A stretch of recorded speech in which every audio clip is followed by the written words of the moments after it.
The search party for my son was called off. The sheriff's voice cracked when he said it.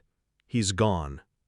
Not a pause, not a flicker of hesitation, just a flat verdict, handed to me like paperwork. The woods had swallowed my 6-year-old son, and the men with flashlights, dogs, and radios decided it was over. My wife's stare cut deeper than any verdict. She blamed me. Her silence carried more venom than her words ever could. Hours later, she was gone too. Bags packed, door slammed, a whisper of perfume fading with the night. I stayed behind. One last walk into the trees. One last attempt to pull the impossible from the soil and shadows. That's when I found it. Buried beneath dead leaves, damp from the storm, was his toy truck, the one he carried everywhere, even to bed. My hand shook as I picked it up, plastic wheels smeared with mud. And then something slipped loose. A folded scrap of paper wedged into the driver's seat.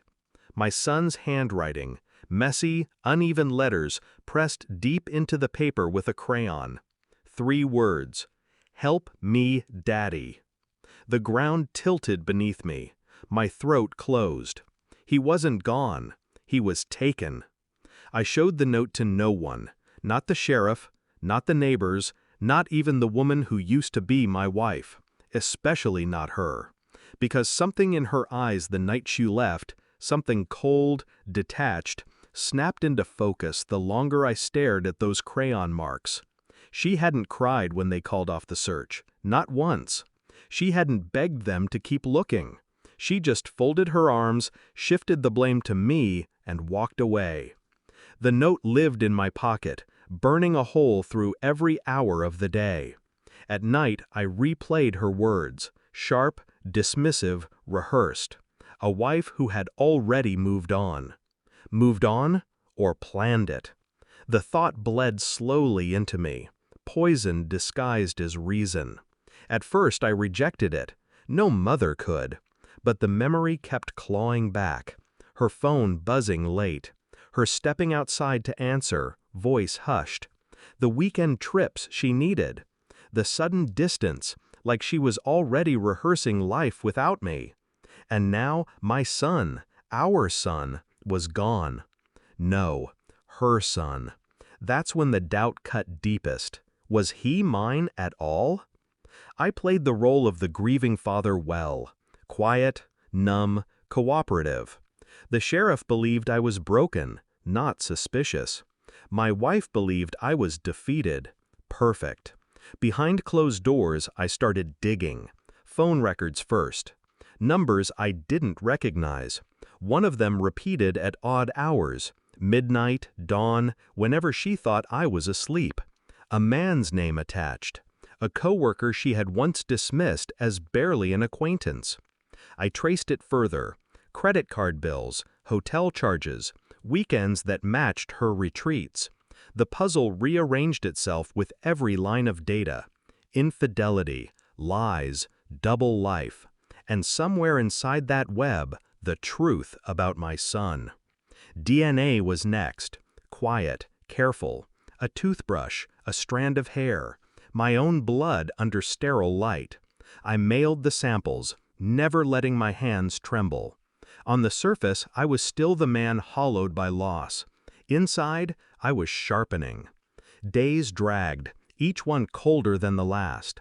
I stared at his toy truck every night, rubbed the faded plastic, read the note until the words burned behind my eyes. Help me, Daddy. The letter was real, his hand, his plea, which meant someone staged everything else. Someone who needed me broken, someone close. The envelope arrived 3 weeks later, no ceremony, just paper inside paper, the truth tucked into sterile folds. The DNA report, not mine. My son, my boy, was not my blood. My chest should have caved in, my legs should have given way. Instead, I felt stillness, a dead calm. Everything snapped into focus. Her late-night calls, her cold departure. the absence of grief when the sheriff closed the case, and now this. I didn't confront her with rage. I didn't shout. I invited her over, said I wanted closure. She came, makeup perfect, voice steady, as if she'd already rewritten herself into another life. I slid the report across the table. Her eyes scanned the lines. The color drained. She whispered something, an excuse, a plea, but the words collapsed under the weight of the paper. I watched her unravel, and I stayed silent.